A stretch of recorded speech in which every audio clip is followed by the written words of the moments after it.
जय श्री सीताराम मित्रों, मेरे सनातन नौजवान साथियों, वंदनीय मातृशक्ति, समस्त वीरांगनाएं, संपूर्ण देशवासियों, भारतवासियों, भारत माता के पुत्रों, मेरा सभी को प्रणाम। मैं प्रतिदिन कथा कहता हूँ, विष्णु महापुराण की कथा कह रहा हूँ। यह कथा अपने अंतिम चरण में है। लगभग 1-2 दिन में विष्णु महापुराण पूरा हो जाएगा। मित्रों, एक बात जरूर मैं आप सभी से कहना चाहता हूँ। दुर्योधन की 18 अक्षौहिणी सेना थी, बड़े बड़े वीर थे, लेकिन 5 पांडव, 5 भाई के साथ निहत्थे कृष्ण थे। लेकिन 5 भाइयों के पास दिव्य अस्त्र जरूर थे और कृष्ण जैसा उनके पास सारथी था। इसलिए विजय पांडवों की हुई। हिंदू के सभी देवताओं, सनातन धर्म के सभी देवताओं के अपने अपने दिव्य अस्त्र और बड़े हथियार हैं, लेकिन उन्हीं मानने वाले हिंदुओं के पास कोई हथियार नहीं होता है।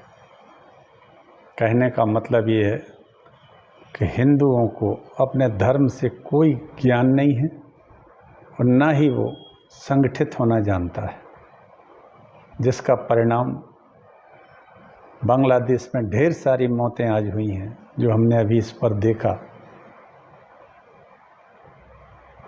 गिनती नहीं कर पाई।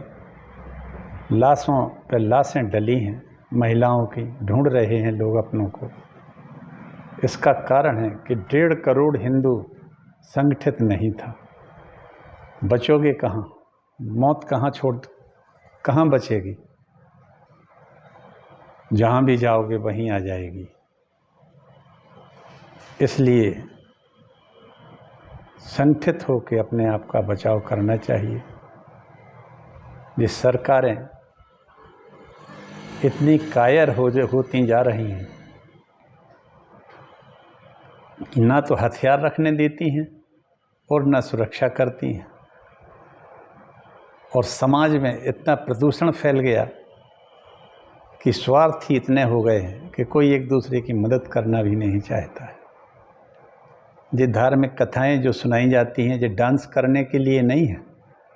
तबला बजा के और डांस करने के लिए टीका लगा के बैठ गए बड़े बड़े मठाधीश, बड़े बड़े गुरु। मैं किसी की भाई बुराई नहीं कर रहा हूँ, लेकिन एक तकलीफ़ जो है उसको मैं बयां कर रहा हूँ। आपको जीना है, यदि तो उन देशों से सीखो जो छोटे से देश हैं और उनके चारों तरफ बड़े बड़े शत्रु हैं, फिर भी वो लड़ रहे हैं।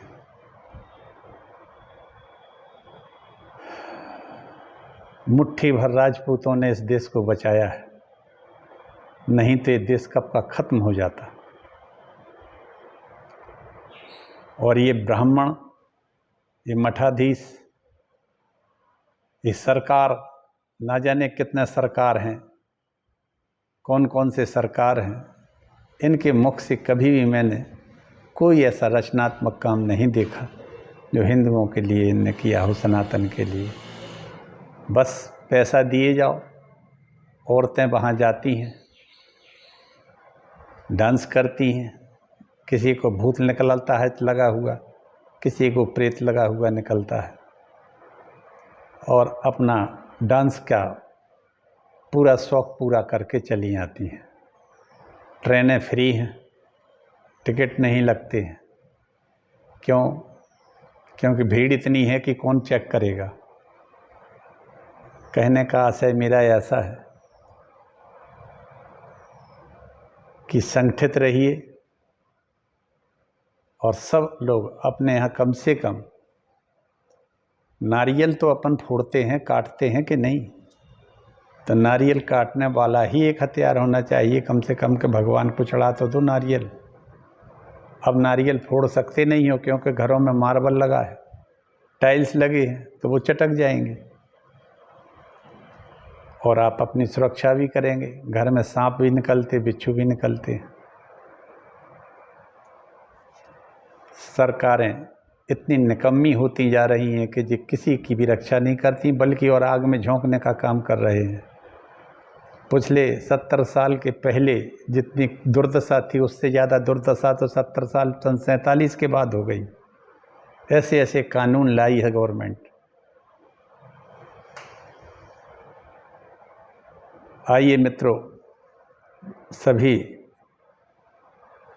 इस कृष्ण चरित्र को सुन लिया है आप लोगों ने। अब निमेष काल मान और नैमित्तिक प्रलय का वर्णन करता हूँ।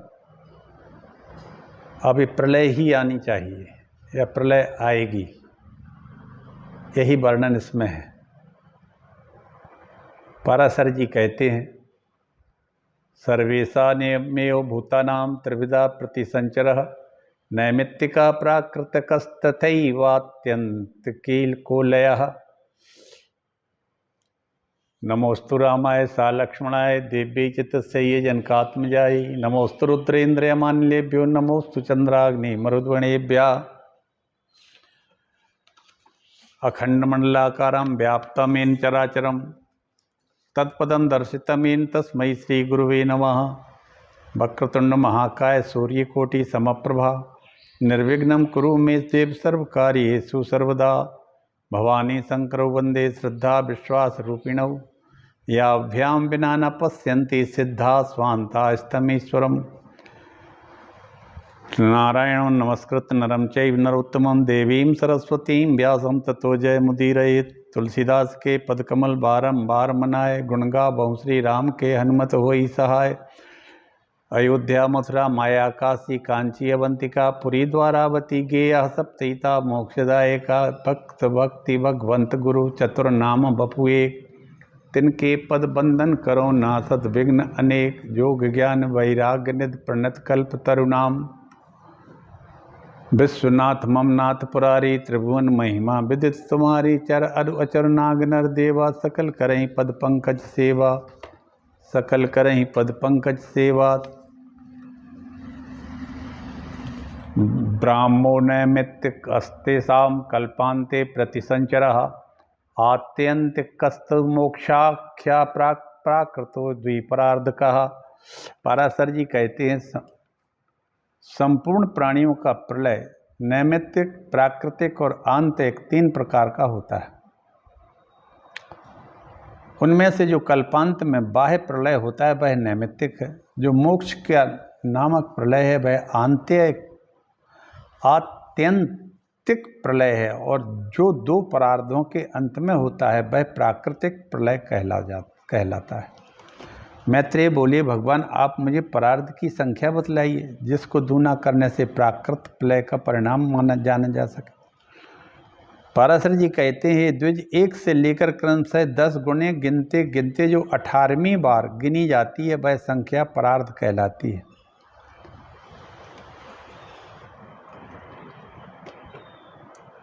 वायु पुराण में इन 18 संख्याओं के नाम इस प्रकार हैं: 1, 10, शत, सहस्त्र, अयुत, नियुत, प्रयुत, अर्बुद, निर्बुद, वृंद, खर्ब, निखर्ब, शंख, पद्म, समुद्र, मध्य, अंत और परार्ध। ये 18 संख्याएं कहलाती हैं। पराशर जी कहते हैं, पदार्थ संख्यायाम भगवन् ममा चक्षुयातु सह द्विगुण कीर्तया गेया प्राकृत प्रतिसंचरः। पराशर उवाच, अस्थानात् अस्थानं 10 गुण मेकस्माद् गण्यते द्विज। ततो 18वें भागे परार्धम विधीयते। हे द्विज, 1 से लेकर क्रमशः 10 गुणे गिनते गिनते जो 18वीं बार गिनी जाती है संख्या, उसको परार्ध कहलाती है। हे द्विज, इस परार्ध की दूनी संख्या वाला प्राकृतिक प्रलय कहला जाता है। उस समय संपूर्ण जगत अपने कारण अव्यक्त में लीन हो जाता है। मनुष्य का निमेष ही एक मात्रा वाले अक्षर के उच्चारण काल के समान परिणाम वाला होने से मात्रा कहलाता है। मनुष्य का निमेष, निमेष माने पलक झपकने का समय, इसको एक निमेष कहते हैं। एक मात्रा होने के कारण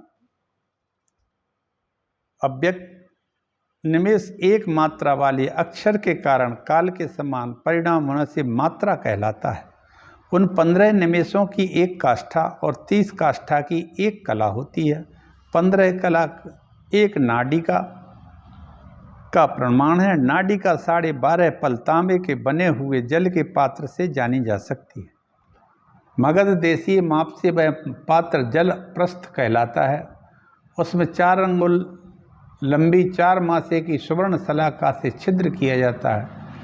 उसके छिद्र के ऊपर करके जल में डुबो देने से जितनी देर में वह पात्र भर जाए उतने समय को एक नाडिका समझते हैं। हे द्विज सत्तम, ऐसी 2 नाडिकाओं का एक मुहूर्त 30 मुहूर्त का एक दिन रात होता है।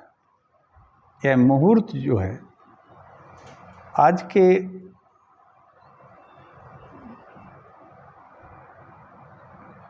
प्रमाण से 2.5 घंटे का होता है लगभग, और वो 2.5 घंटे आज के हिसाब से पहले एक पात्र में सुवर्ण सलाखा से छिद्र किया जाता है, 4 मासे की सुवर्ण सलाखा से, फिर उसमें जल में डुबो देने से जितनी देर में वह पात्र भर जाता है उतने समय को एक नाडिका, 2 नाडिकाओं का एक मुहूर्त 30 मुहूर्त का दिन, इतने 30 दिन ही रात का एक मास होता है। 12 मास का एक वर्ष देवलोक में यही एक दिन रात होता है। 12 महीनों का, इसमें 6 महीने रहते हैं उत्तरायण, 6 महीने रहते हैं दक्षिणायन। दक्षिणायन देवताओं की रात होती है और उत्तरायण देवताओं का दिन होता है। ऐसे 12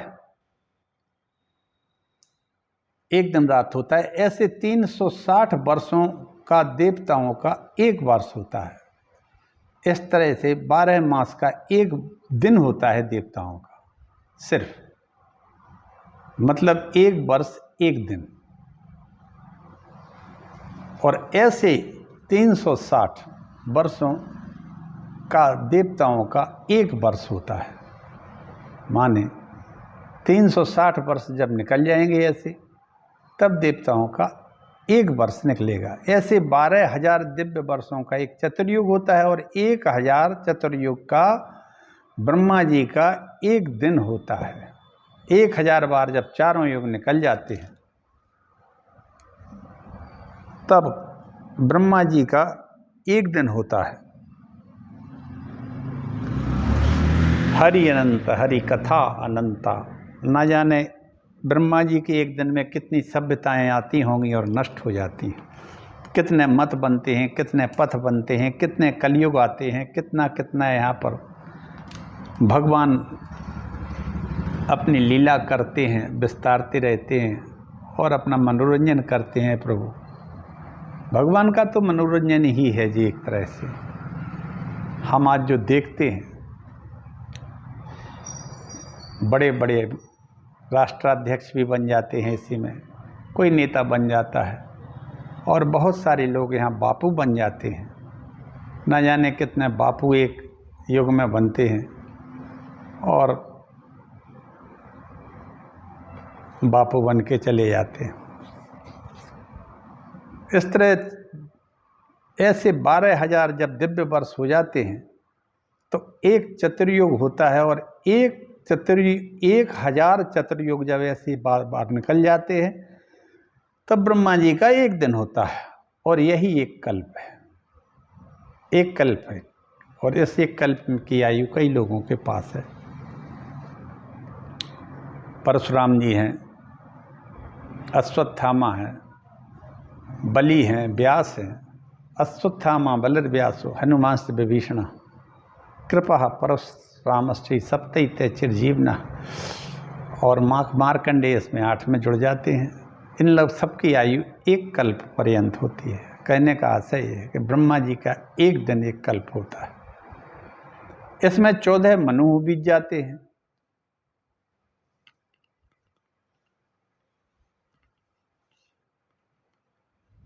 इसके अंत में ब्रह्मा जी का एक नैमित्तिक प्रलय होता है। मैत्रेय सुन, मैं उस नैमित्तिक प्रलय का अत्यंत भयानक रूप बताता हूँ। इसके पीछे मैं तुमको प्राकृतिक प्रलय का भी वर्णन करूँगा।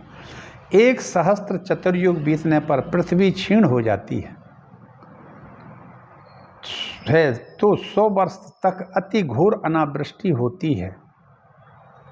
मुनिश्रेष्ठ, उस समय जो पार्थिव जीव अल्प शक्ति वाले होते हैं वे सब अनावृष्टि में से पीड़ित होकर सर्वथा नष्ट हो जाते हैं। तदनंतर रुद्र रूपधारी अव्यय आत्मा भगवान विष्णु संसार का क्षय करने के लिए संपूर्ण प्रजा को अपने में लीन कर लेने का प्रयत्न करते हैं। हे मुनिसुत्तम, उस समय भगवान विष्णु सूर्य की 7 किरणों में स्थित होकर संपूर्ण जल को पृथ्वी से सोख लेते हैं। हे मैत्रेय, इस प्रकार प्राणियों तथा पृथ्वी के अंतर्गत संपूर्ण जल को सोख कर वे समस्त भूमंडल को शुष्क कर देते हैं। समुद्र, नदियाँ, पर्वतीय सरिता स्रोतों में तथा विभिन्न पातालों में जितना जल है वे सब सुखा डालते हैं। तब भगवान के प्रभाव से प्रभावित होकर जल पान से पुष्ट होकर वे 7 सूर्य रश्मियाँ 7 सूर्य हो जाती हैं। हे द्विज, उस समय ऊपर नीचे सबोर देदीप्यमान होकर वे 7 सूर्य पाताल पर्यंत संपूर्ण त्रिलोकी को भस्म कर डालते हैं। हे द्विज, उन प्रदीप्त भास्करों से दग्ध हुई त्रिलोकी की पर्वत, नदी, समुद्र के सहित सर्वथा नीरस हो जाती है। उस समय संपूर्ण त्रिलोकी के वृक्ष और जल आदि के दग्ध हो जाने से वह पृथ्वी कछुए की पीठ के समान कठोर हो जाती है। तब सबके नष्ट करने के लिए उद्यत हुए भगवान श्री विष्णु कालाग्नि रुद्र से शेष नाग के मुख से प्रकट होकर नीचे से पातालों को जलाना प्रारंभ कर देते हैं। यही भगवान विष्णु कालाग्नि रुद्र बन जाते हैं और ये पातालों से सभी को जलाते हुए शेष नाग के रूप में वह महान अग्नि समस्त पातालों को जलाकर पृथ्वी पर पहुंचता है और संपूर्ण भूतल को भस्म कर डालता है। तब वह दारुण अग्नि भूअरलोक स्वर्गलोक को जला डालता है। वह ज्वाला समूह का महान आवर्त वहीं चक्कर लगाने लगता है। इस प्रकार अग्नि के आवर्तों से घिरकर संपूर्ण चराचर के नष्ट हो जाने पर समस्त त्रिलोकी की एक तप्त कराह के समान प्रतीत होती लगती है। तदनंतर अवस्था के परिवर्तन से परलोक की चाह वाले भूअरलोक और स्वर्गलोक में रहने वाले मनवादी अधिकारीगण अग्नि ज्वाला से समतक होकर महरलोक को चले जाते हैं, किंतु वहाँ भी उस उग्र काला नल से के महाताप से संतप्त होने के कारण वे उससे बचने के लिए जनलोक में चले जाते हैं। हे मुनि श्रेष्ठ, तदनंतर रुद्र रूपी भगवान विष्णु संपूर्ण संसार को दग्ध करके मुख के निश्वास से मेघों को उत्पन्न करते हैं। तब विद्युत से युक्त भयंकर गर्जना करने वाले गज समूह के समान बृहदाकार संवर्तक नामक घोर मेघ आकाश में उठते हैं। उनमें से कोई मेघ नील कमल के समान श्याम वर्ण, कोई कुसुम के समान श्वेत, कोई धूम्र वर्ण, कोई पीत वर्ण, कोई गधे के से वर्ण वाले, कोई लाख के रंग वाले, कोई वैदूर्य मणि के समान और इंद्रनील मणि के समान होते हैं।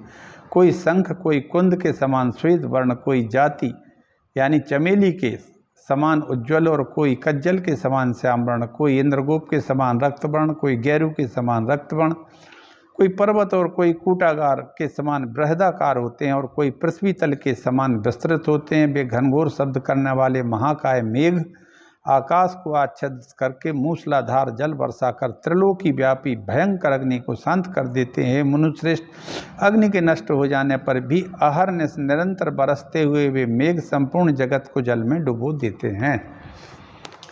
हे द्विज, अपनी अति स्थूल धाराओं से भूरलोक को जल में डुबो करे भूअरलोक तथा उसके ऊपर के लोगों को भी जलमग्न कर देते हैं। इस प्रकार संपूर्ण संसार के अंधकारमय हो जाने पर संपूर्ण स्थावर जंगम जीवों के नष्ट हो जाने पर भी वे महामेघ 100 वर्ष से अधिक काल तक बरसते रहते हैं।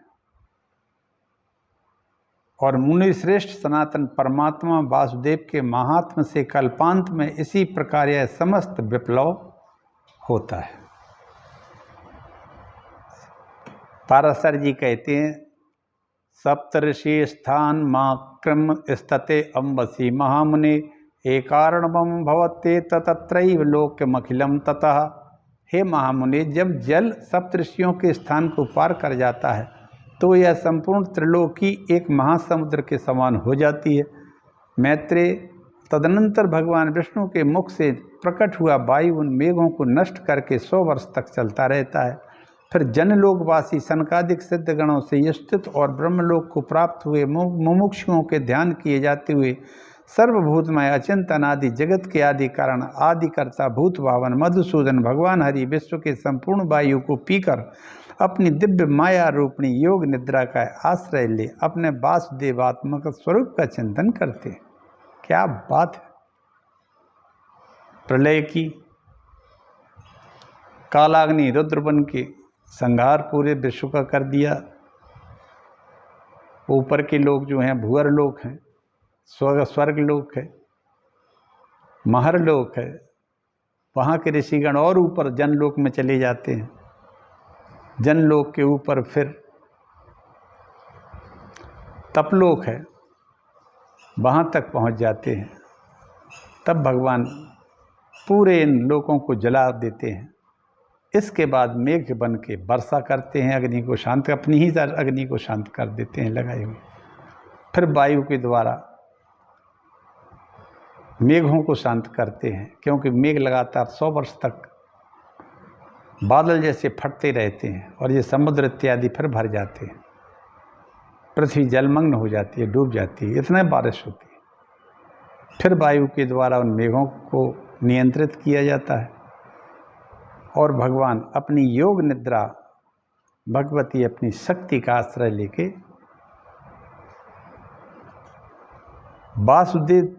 वासुदेवात्मक स्वरूप का चिंतन करते हैं। मनुष्य महासमुद्र में शेष शैया पर शयन करने लगते हैं और यह हमें दुर्गा सप्तशती के प्रथम चरित्र में आता है। योग निद्रा का आश्रय लेके भगवान सो जाते हैं काय में, उसी जल में जिसको उसने अभी भरा था। हे मैत्रेय, इस प्रलय के होने में ब्रह्मा रूपधारी भगवान हरि का शयन करना ही निमित्त है, इसलिए इसको नैमित्तिक प्रलय कहा जाता है।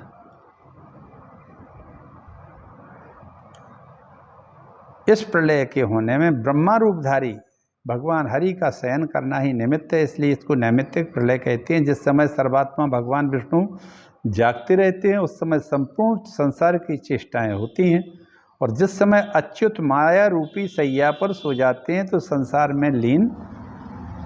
भी लीन हो जाता है। जिस प्रकार ब्रह्मा जी का एक दिन 1000 चतुर्युगी का होता है, उसी प्रकार संसार के एकारण और रूप हो जाने पर उनकी रात्रि भी उतनी ही बड़ी होती है। उस रात्रि का अंत होने पर अजन्मा भगवान विष्णु जागते हैं और ब्रह्मा रूप धारण कर जैसा तुम पहले कहा था उसी क्रम से सृष्टि की रचना फिर करते हैं। हे द्विज, इस प्रकार तुमसे कल्पांत में होने वाले नैमित्तिक एवं अवान्तर प्रलय का वर्णन किया है। अब दूसरे प्राकृत प्रलय का वर्णन सुनो। हे मुनि, अनावृष्टि आदि के संयोग से संपूर्ण लोक और निखिल पातालों के नष्ट हो जाने पर भगवान की इच्छा से उस प्रलय काल के उपस्थित होने पर महत्तत्व से लेकर पृथ्वी विशेष पर्यंत संपूर्ण विकार क्षीण हो जाते हैं, तो प्रथम जल पृथ्वी की गुण गंध को अपने में लीन कर लेता है।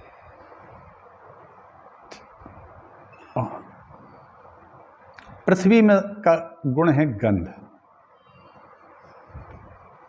और ये अपने मूलाधार का तत्व है।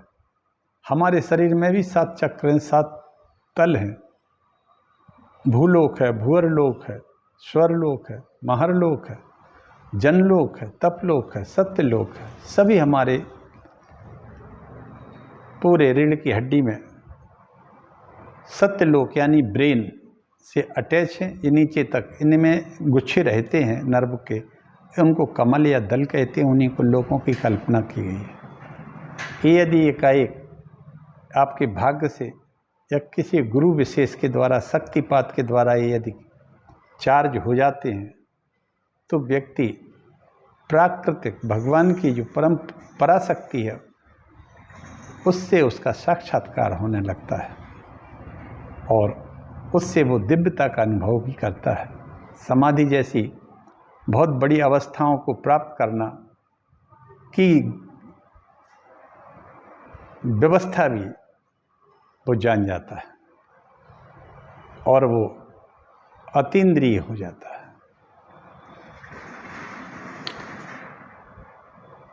तो क्षीण हो जाते हैं। पृथ्वी के गुण गंध को जल लीन कर लेता है। इस प्रकार गंध छिन जाने से पृथ्वी का प्रलय हो जाता है। गंध तन्मात्रा के नष्ट हो जाने पर पृथ्वी में जलमय हो जाती है। उस समय बड़े वेग से घोर शब्द करता हुआ जल बढ़कर संपूर्ण जगत को व्याप्त कर लेता है। जल कभी स्थिर होता है, कभी बहने लगता है। इस प्रकार तरंग मालाओं से पूर्ण इस जल से संपूर्ण लोक तथा सब ओर से व्याप्त हो जाते। तदनंतर जल के गुण रस को तेज अपने में लीन कर लेता है। इस प्रकार रस तन्मात्रा क्षय हो जाती है। तब रसहीन हो जाने से अग्नि रूप हो जाता है जल। अग्नि से सब ओर व्याप्त हो जाने से जल की अग्नि में स्थित हो जाने पर अग्नि सब ओर फैलकर संपूर्ण जल को सोख लेता है और धीरे धीरे संपूर्ण जगत ज्वालामय हो जाता है। जिस समय संपूर्ण लोक ऊपर नीचे तथा सब ओर अग्नि शिखाओं में व्याप्त हो जाता है, उस समय अग्नि के प्रकाशक को स्वरूप को वायु अपने में लीन कर लेता है। सबके प्राण स्वरूप वायु में जब अग्नि का प्रकाशक रूप लीन हो जाता है तब रूप तन मात्रा के नष्ट हो जाने से अग्नि स्वरूप हीन हो जाती है। उस समय संसार के प्रकाशहीन और वायु तेज के वायु में लीन हो जाने से अग्नि शांत हो जाता है। अति प्रचंड वायु जब चलती है तब उद्भव स्थान आकाश का आश्रय कर प्रचंड वायु ऊपर नीचे तथा सब और दसों दिशाओं में बड़े वेग से चलने लगता है। तदनंतर वायु के गुण स्पर्श को आकाश लीन कर लेता है। तब वायु शांत हो जाता है और आकाश आवरणहीन हो जाता है। उस समय रूप रस स्पर्श गंध और आकाश से रहित अत्यंत महान एक आकाश ही सबको व्याप्त करके प्रकाशित होता है। ये नैमित्तिक प्रलय का वर्णन हो रहा है। उस समय चारों ओर से गोल छिद्र रूप शब्द लक्षण आकाश ही शेष रह जाता है। अब आप लोगों ने ध्यान दिया हो इसमें, पृथ्वी का गुण गंध है, उसने जल को सोख लिया। जल का रस है, उसको अग्नि ने सोख लिया। अग्नि को वायु ने सोख लिया।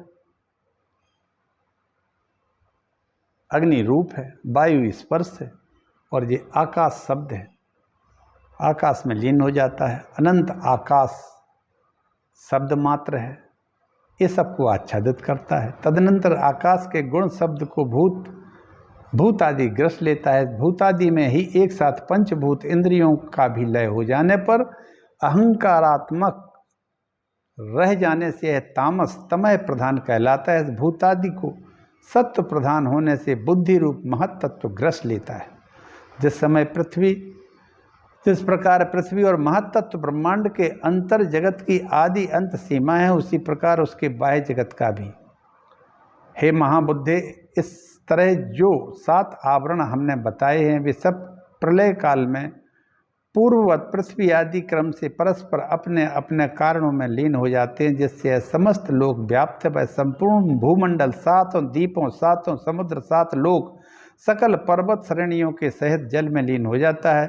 फिर जो जल का आवरण है उसे अग्नि पी जाता है। अग्नि वायु में, वायु आकाश में लीन हो जाता है। द्विज आकाश को भूतादि तामस अहंकार, भूतादिक को महत्तत्व और इन सब के सहित महत्तत्व को मूल प्रकृति अपने में लीन कर लेती है।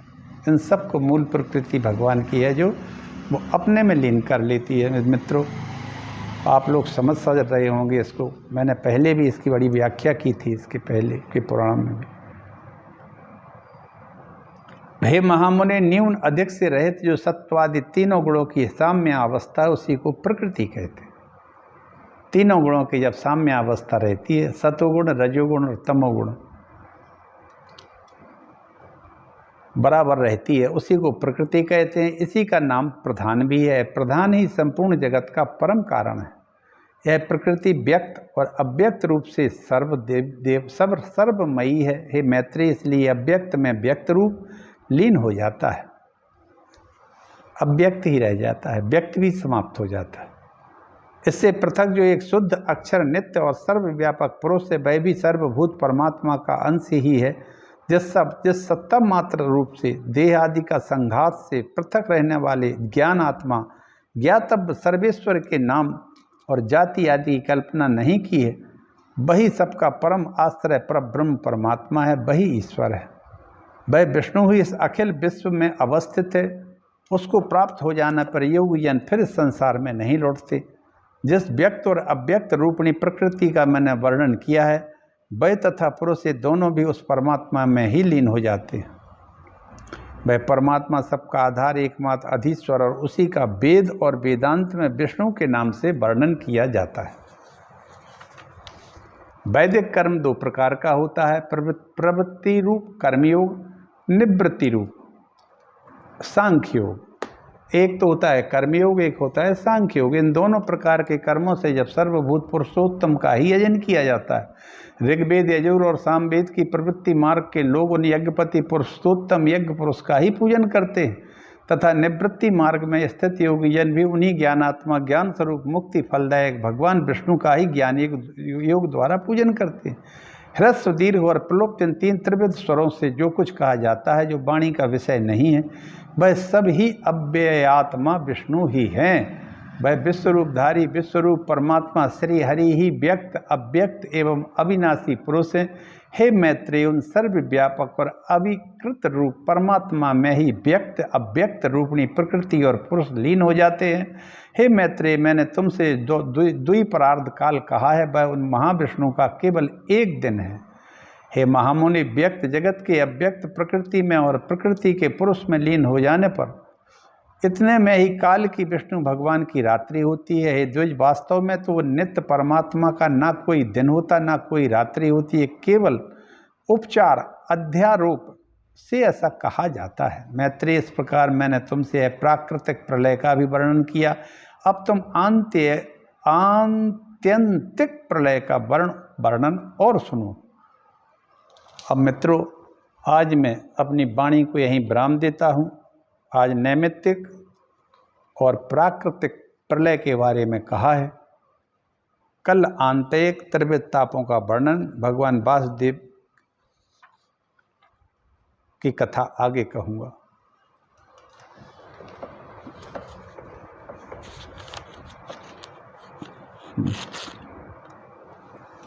अब लगभग षष्ठम अंश अपने अंतिम चरण में है। अधिकतम एक सप्ताह के अंदर ही ये विष्णु महापुराण लगभग पूर्ण हो जाएगा।